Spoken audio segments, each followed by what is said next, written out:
let's jump on into our next one, the Netflix special here. We have Sweet Girl starring Jason Momoa. Oh, I forgot to do the recap for reminiscence, but it doesn't matter. A quick recap for Sweet Girl. Family struggling with a mother dying of cancer. A mother dies of cancer because a life-saving possible experimental drug is pulled off the shelves. And at that point, the husband decides to go on a spree of taking down people who wronged the pharmaceutical industry, which is presumptive by him meeting with a journalist. And from there, we have the typical run and chase while trying to take down the man episode of an action flick. Let's start with you, Jason. What were your thoughts on Sweet Girl? I thought this movie made me feel really, really clever because this is why I texted you guys, because I noticed something early on in the movie and I was like, is this real? Is this really what this movie is about? And it turned out that I was right. I was like, shit, I'm smart. Yeah, I was curious what it was you noticed. All right, so we're doing full spoils alert here. I'm going to spoil this movie right now. So if you don't want to listen to the spoiler, I'm about to spoil it. 3, 2, 1. Jason Momoa's character isn't real. The whole after he gets stabbed, he's real. And I mean, he's real for the first 15 minutes of the movie, but the rest of the shit that he does is actually his daughter doing it. And the reason I thought because it was that one shot after she was in the gym choking out the dude, which she would have got kicked out of that gym. You don't, easily. The yeah, they would have get the fuck out of my gym. But that next scene when she's sitting on the couch and you see Jason Momoa's face push into the reflection of the mirror, I'm like, he's not really there. And I was like, and I got it on my notes, so I'm not lying. I said, right here, if Khal Drogo turns out to be a figment of this girl's imagination, I'm going to scream and also be pleased. I did scream, and I'm also pleased.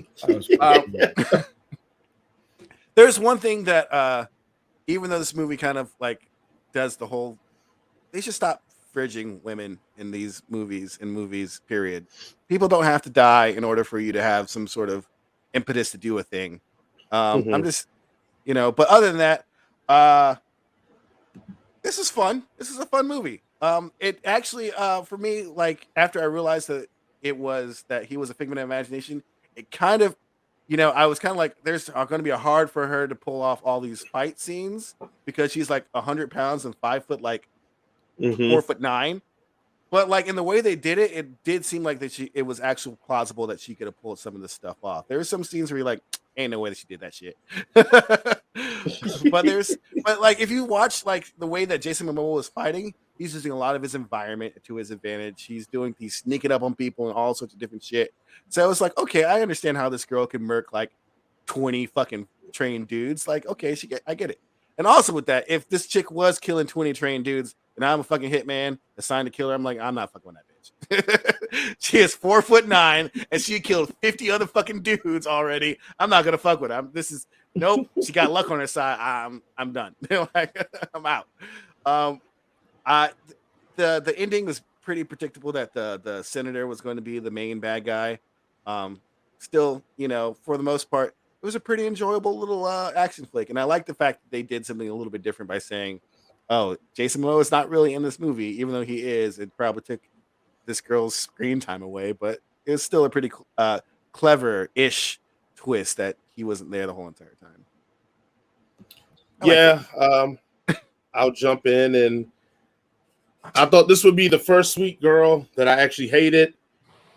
But I actually really thought it was a sweet girl. I came in to hate watch this. I'm gonna be completely honest. When we were going to review it, I'm like, when it first started, I'm like, oh, I know exactly what kind of movie this is. This is one of those action vehicles for Jason Momoa, and I'm like, this is going to be terrible, and I'm gonna hate every moment of it. And then I thought, because I actually did a play-by-play of my emotions, I thought, why is this big ass dude taking 20 punches to knock people out? And this dude is humongous. What are we talking about? This dude should be sleeping these guys off 1 or 2 punches. And then I go, oh my God, his daughter's a fucking snitch. She's a rat ass. She out here ratting on this dude. And this dude out here trying to do the mission that he said he was going to do anyway, that she knew about, because he had a wall in his house with all the shit that he was going to do. What are we talking about, old little girl? And then I was like, oh shit. She's the one doing all this. This is insane. it justified all my beefs now because it was like this bitch is crazy. I understand why it took him 20 million hits to knock somebody out. Yeah, if a 108-pound chick is punching me in the face, it's gonna take a lot of shit. Right. That girl it's gonna had take to a be lot. Yeah, it's gonna take a lot to get me out of here, out of the box. It all like it made sense, but then the part that I got left with that it is of no coincidence, but the part I got left with is like, hey, after this movie's over, this chick still got mental problems. Like we're not going to address this shit, or they just go away because they got rid of the senator. That her mental problems just fade away now. Like, okay, whatever. That's too much of a deep dive on it. She's definitely schizophrenic. Right. She definitely would have been She getting needs on a medicine plane. Yeah. I did not like the whole. Hey, we're going to, and this is early on. When they go, hey, we're going to pigeon in this healthcare conversation, and hey, we're going to pigeon in this politics is corrupt conversation. Dude, know what you are. You're a dumb Netflix action film. Just be that. You had a good twist. I didn't need you being like, yes, you're going to just take this off the market and let me. Like, it was a little too much for me in that regard because I'm like, everybody, we know, all of us know where we stand on healthcare. This movie ain't moving a needle for nobody. So putting it in there just basically was just to be like, hey, as a self-righteous writer and director, I want you guys to understand where I lie when it comes to this and politics. It's like, okay, cool. Yeah, man. I mean, I would say it's things you can nitpick about how the police and FBI were handling all this. It's an action film. You got to make those concessions to almost every action film. The one things I didn't like the camera angles for a lot of this stuff. Like this, like me and Jared talked about it. We talked about it for Jolt, that over-the-shoulder kind of thing. Is that becoming a thing now? Because if it is, stop it. I hope not. Like this, we don't need to film action like that. That's stupid. And then sometimes I felt like the camera was doing that. The Firstborn Identity movie kind of shaky cam because and I'm like you cast Jason Momoa, who's an action star, who you think you can film action with. It ain't Netflix. We've seen your other action films. We know you can do this. I mean, look at Chris Hemsworth in Extraction. Like we know you can film action very well. Yeah. So either Jason Momoa lacks in that thing, and he's just a big body, or they were trying to be creative in how they shot it, and it just did not land the way it was supposed to. But that's pretty much my only really big beefs with it, man. But I'm like Jason, like I thoroughly enjoyed it, and that was probably one of the few twists I was like, oh shit, that actually worked. Jared, it's all on you. I'm not going to be dissenting in this. I actually, of the three things that we saw this week, I think I enjoyed this one the most. The movie starts with Jason Momoa on top of the Pirates Stadium and being chased by FBI agents. It's one of those bullshit things where they're like, it starts off with a banger and then goes 3 weeks earlier. There were so many time jumps in this movie. I was like, yeah. I don't even know what the fucking supposed to be the real day is. I don't know. There's like 4 time jumps. And Jason immediately jumps into the river, the bay right there. I don't know. I've never been I don't know the Pittsburgh geography, but my first thought is, oh, he'll be fine. He's Aquaman. You just chased him into his element. Joke's on you, FBI agents. Yeah. The movie's great. I am not as smart as Jason number A. I was caught completely off guard by the twist. But then when I thought back to everything, I'm the same exact way with Jason number 1. I was like, man, it is so weird. I'm like, are they trying to ground him more in reality? Because he isn't fighting like a man of his size. Like he is taking a lot of hits and dropping to his knees. And he's also having to give a lot of hits to knock somebody down. I'm like, are they just trying to make him like they keep showing you that he's a fighter and he has this gym, but he doesn't seem like he can really throw a punch that's going to mean anything. So I was a little confused by that. And I was like, maybe they're just trying to go for like, it's slightly more realistic or something like that. Like people can shake off punches. That guy in the train took a lot of fucking hits to the face, and he was pushed into that metal bar over and over again and still managed to shake it off. So, and that's when Jason Momoa was still alive. So yeah. A couple things. I'd mentioned this to you guys in our chat, but I really, really liked. There were time jumps, big progressions, like big jumps of time, like 4 months later, and then like 24 months later or 12 months later. But as they're being as this family, as if you're watching it, at the time, there's still two of them in your mind, at least. As things in are your mind, maybe. right, spiraling, yes. spiraling down this path of trying to get redemption or revenge and everything. You notice how they make a point to talk about how the bills are piling up and stuff like that, and every time there's a time jump, the place they're living in is just more and more shitty. And it's just little things in the background like that I really appreciated. I really clued in on when you realize that Jason Momoa is not there and the girl takes over for the main character as far as everything. All of the bruising and scratches that were on Jason Momoa's face are now exactly in the same place on her face. I thought that was very cool. Again, a little detail like that really makes the world feel like it follows its rules, it's lived in. It makes it seem more legit, and I dug that.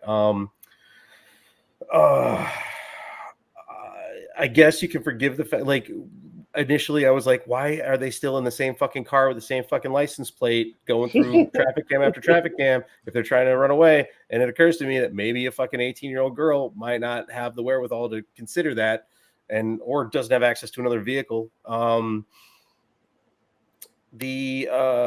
It's good to see that the guy that wasn't in The Hangover very much is still getting work. He kind of wasn't in this movie either, so it was about it's almost like he has a contract. We can only do 12 minutes total of a movie, and then he's not allowed to be in it anymore.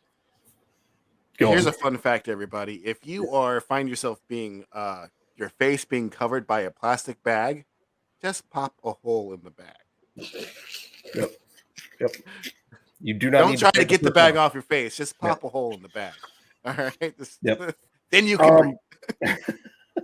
What else? Oh,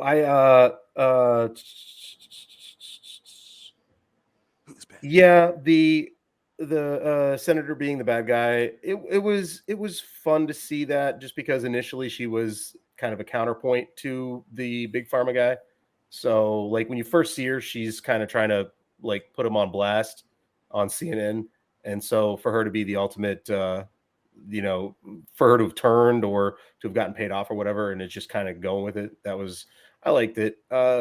This movie was emotional. It hit me harder than any other movie we watched this week by far, but also just, they did a really, really good job of making the audience feel for this girl. Like, the whole bunny Paloma that her mom gave her because she was stuck in a hospital, so she gave her a gift that was from a hospital, like, gift shop. I mean, like, shit like that. And to see her after a year and a half or so still walking around with it, like, I mean, just like things like that, I absolutely dug. And it really made the characters real. Also, now thinking back to it, when they're in the diner with the killer guy and the police officers, the fact that he says something to her as she's leaving the door, like, I'll see you soon. I was like, oh, like, looking back at it, I'm like, she was the only one there. If you notice in that shot, when she looks back at him, like, the door is still kind of closed. And, because the first shot is like Jason Momoa is walking through the door, but when he says, I'll see you soon, the door itself is closed. So it's like he couldn't have gone through that door. So it's another clever way of showing that she's the only one there. Yeah, maybe. Yeah. Also, the senator's confession was under duress and would not be admissible in court. So. Right. Yeah, I mean, yeah. She would have got off on that shit. She would have fine. She was like, this is not even a thing. And how does she not know in this day and age that she's being recorded when they're like, just tell me what you did. Say it out loud and articulate, please. It's like, and also hold up today's date in a newspaper. I just like, all right, Senator, you deserve to get got for that. All right, Jason, what you give? What rating do you give? I give it a solid 4.32. Okay. It's a very enjoyable movie. Repeating. I give it a 3.5. If it's a discounted video, definitely go check it out. I think it's cool little movie there. Jaron? I'm gonna give this one a 4. I think it's worth going out of your way. Yeah, I think it's worth going out of your way to watch. It doesn't it isn't guilty of all of the kind of like action movie tropes, but it does the ones that it does well, and there is a satisfying twist, and again the emotional, the amount of emotion they got out of the actors and how they told the story, I think was gratifying. So yeah, absolutely.